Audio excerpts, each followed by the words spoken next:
Hi friends, good morning. কেমন আছো তোমরা সবাই? আমি কিন্তু খুব ভালো আছি।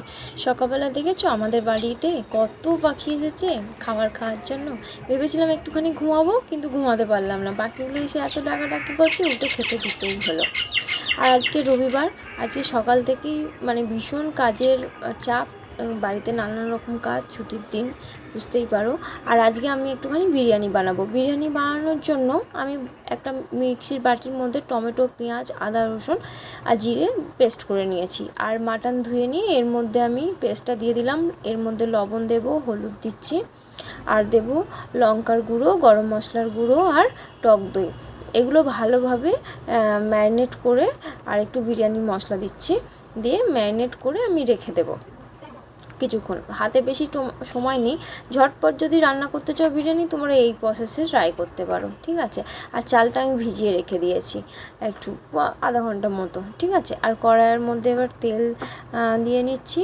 তেল দিয়ে এবার আমি পেঁয়াজ কুচি করে রেখেছি, সেই পেঁয়াজগুলো একটু বেরেস্তার জন্য ফ্রাই করে নেব। একটু হালকা হিট দিয়ে ভালোভাবে ভেজে নেব। মাঝে মাঝে হিটটা একটু বাড়াবে, খুব কম হিটে ভাজবে না, তাহলে পেঁয়াজগুলো একটু নরম হয়ে যায়, মচমচে ব্যাপারটা থাকে না, ঠিক আছে। এই যে আমার পেঁয়াজ ভাজা হয়ে গেছে। এই কাজ করতে করতে আরও কত কাজ করতে হচ্ছে তার নেই ঠিক বাড়িতে। তো তোমরা রবিবার কী করো আমাকে কিন্তু কমেন্টস করে জানিও, ঠিক আছে। পেঁয়াজগুলো ভাজা হয়ে গেছে, এবার আলুগুলো আমি ভেজে নেবো। অনেকে সিদ্ধ করে নাও, কিন্তু আমার এই তাড়াহুড়োর মধ্যে এসব হয় না। ভালো জিনিস খেতে হবে, তাই না? সবসময় হাতের টাইম থাকবে, তাই রান্নাও করতে হবে শর্টকাট প্রসেসে। সেই প্রসেসেই এটা রান্না হচ্ছে। আলুগুলো আমি ভেজে নেবো, ভেজে নিয়ে রেখে দেবো একটু। দেখো এইভাবে আমি একটু ভেজে নিয়েছি। ভেজে নিয়ে এই তেলের মধ্যেই আমি ম্যারিনেট করা মাংসটা দিয়ে কষিয়ে নেবো। দেখো গরম তেলে আমি একটুখানি চিনি দিলাম যাতে একটু কালার আসে। এরপর ম্যারিনেট করা মাংসটা দিয়ে আমি ভালো করে চাপা দিয়ে কষিয়ে নেব। এটা কষানো হোক। কষানো হতে হতে আরও আমার বাড়িতে জামা কাপড় কাচা, ঘর পরিষ্কার করা, কত কাজ আছে, সেগুলো সব করতে হবে। দেখো এইভাবে কষিয়ে নিচ্ছি, এবার এটাকে ঢাকা দিয়ে রেখে দেবো। আর অন্যদিকে কষানো হোক, ততক্ষণ আমি ভাতটা করে নেবো। জলের হাফ হাঁড়ির মতো জল নিয়েছি, ওর মধ্যে লবণ আর গোটা গরম মশলা দিয়ে এটাকে আমি গরম করে নেব, ঠিক আছে। এটা গরম হোক ততক্ষণ। এরপর আমি এদিকে আসি, মাংসটা দেখি কষানো হয়েই যাচ্ছে প্রায়। এভাবে তোমরা আস্তে আস্তে কষাতে পারো। কিছুক্ষণ কষানো হওয়ার পর আমি যেহেতু আলুটা সিদ্ধ করিনি, সেই জন্য আমি এর মধ্যেই আলুটা দিয়ে নেব, যাতে মাংস কষতে কষতে আমার আলুটাও সিদ্ধ হয়ে যায়। এতেও কিন্তু বিরিয়ানির আলুর টেস্টটা বেশ সুন্দর হয়। তোমরা আলাদাভাবে না সিদ্ধ করে এরকমভাবে করে দেখো একবার, আমার মনে হয় এটা বেশ ভালোই লাগবে, ঠিক আছে। আর আজকে আবার একটা কেকের অর্ডার আছে, তার জন্য তারও প্রিপারেশান নিতে হচ্ছে। আমি চিনিটা ডাস্ট করে রাখলাম এই কাজ করতে করতে। দেখো দেখি রবিবারে এত কাজের চাপ, কোন দিক থেকে যে আমি কোন দিকে যাব বুঝতে পারি না। ওদিকে জলটাও, আমার হাঁড়ির জলটাও গরম হয়ে গেছে। এরপর এর মধ্যে আমি ভিজিয়ে রাখা চালগুলো দিয়ে দেবো। এবার চালগুলো দিয়ে দিই। দেখো জলটা আমার গরম হয়েই গেছে। এবার চাল দিয়ে দিয়েছি। এবার এটা আমার ভাতটা হোক, আর এদিকে আমার মাংসটাও প্রায় রেডি হয়ে গেছে। দেখো ভালো করে বেশ কষানো হয়ে গেছে, আলুটাও সিদ্ধ হয়ে এসছে। চলো তোমরা রবিবারগুলো কীভাবে কাটাও আমাকে কিন্তু জানিও, ঠিক আছে। আর এইভাবে বিরিয়ানি করবে, একদম টাইম কম লাগে এবং ঝটপটভাবে হয়ে যায়। দেখো চালটা ভাতটা আমার ফুটেও গেছে। ভাতটা এরকম 80% মতো হয়ে যাবে, তারপরে তোমরা ভাতটা নামিয়ে নিও, কেমন। আর ওদিকে আমার মাংসও রেডি, ঠিক আছে। চলো তোমাদের দেখায়। আর একটু ঝোল ঝোল রাখবে, তাহলে কী হবে ব্যাপারটা, একটু বিরিয়ানিটা অনেক ড্রাই হয় না, বেশ সুন্দর একটা গ্রেভি ব্যাপার থাকে, আর নিচটা ধরে যায় না। ঝোল গ্রেভি রাখার আর একটা বড় ব্যাপার হচ্ছে, অনেকের ভাত বিরিয়ানিতে দম দিলে সেটা ধরে যায়, সেটা ধরে না। আমার একটু মনে হলো একটু ঝাল নুন লাগবে, তাই জন্য আমি একটু লবণ আর গোলমরিচের গুঁড়ো ওপর থেকে দিয়ে দিলাম, ঠিক আছে।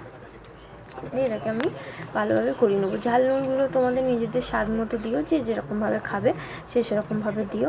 আর একটা বাটির মধ্যে আমি গোলাপ জল, কেওড়ার জল আর মিঠা আতর, এটাতে আমি কালার আলাদাভাবে রাখিনি, ওই জন্য আতরটা আমি এর মধ্যেই মিশিয়ে নিয়েছি। আমার অল্প তার জন্য কালার দেওয়ার প্রয়োজন হয় না। আমি ওই মিক্স করে গোলাপ জল, আতর আর কেওড়ার জলটা এর মধ্যে দিয়ে নিলাম। তোমরা যারা কালার পছন্দ করো বিরিয়ানিতে, কালার দিতে পারো, দুধের সাথে মিশিয়ে দিতে পারো। আমার কালার লাগবে না বলে আমি কালারটা দিলাম না। ঠিক আছে, আমার মাংসটা হয়ে গেছে, আমি মাংস আলুটা সেপারেট করে নিলাম। দেখো নিচে গ্রেভিটা রেখে দিলাম, এর মধ্যেই আমি দম দিয়ে নেবো, আলাদাভাবে আর কিছু করবো না। আমার কড়াইয়ের মধ্যে আমার দুজনের জন্য এর মধ্যেই দম হয়ে যাবে। দেখো কীরমভাবে লেয়ার করছি সেটা দেখো। প্রথমে ভাতগুলো দিলাম, দিয়ে এটাকে লেয়ার করব। ঠিক আছে, ভাতের লেয়ারটা এইভাবে দেখো, আমি ঝোলের উপরে ভাতটা ভালোভাবে চালিয়ে নিচ্ছি। এরপর আমি এর মধ্যে আলু আর মাংসগুলো সবগুলো দেবো না, কয়েকটা মাংস কয়েকটা আলু এর মধ্যে দেব। এরপর এগুলো দেওয়া হয়ে গেলে ওপর থেকে আমি দেব একটু ঘি, দেব বিরিয়ানির মশলা দেব, আর পেঁয়াজগুলো যেগুলো ভেজে রাখা পেঁয়াজ কিছুটা এর মধ্যে দিয়ে দেব। ঠিক আছে, আর গোলাপ জল, কেওড়ার জল আর মিঠা আতরের যে গুলিয়ে রেখেছিলাম একসাথে, সেটা কয়েক চামচ এর মধ্যে দিয়ে দেব। আমি আবার গন্ধ খুব একটা পছন্দ করি না, তাই জন্য খুব বেশি গন্ধ আমি দিতে পছন্দ করি না। মিঠা আতর খুব অল্প পরিমাণেই দিই।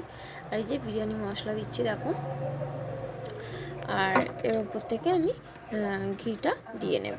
ঠিক আছে, এইভাবে তোমরা করে দেখো আর আমাকে বলো যে তোমাদের কতটা শর্টকাট প্রসেসে বিরিয়ানিটা হচ্ছে।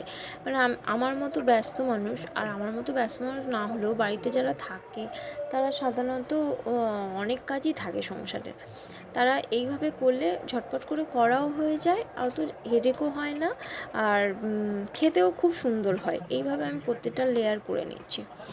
আমার তো বিরিয়ানি করাটা প্রথমে যখন করতে জানতাম না, তখন আমার মনে হতো অনেক ঝামেলা, অনেক হ্যাপা, কিন্তু তারপরে মনে হলো না খুব একটা ঝামেলা বা খুব একটা হ্যাপার ব্যাপার নেই, খুব তাড়াতাড়ি হয়ে যায়।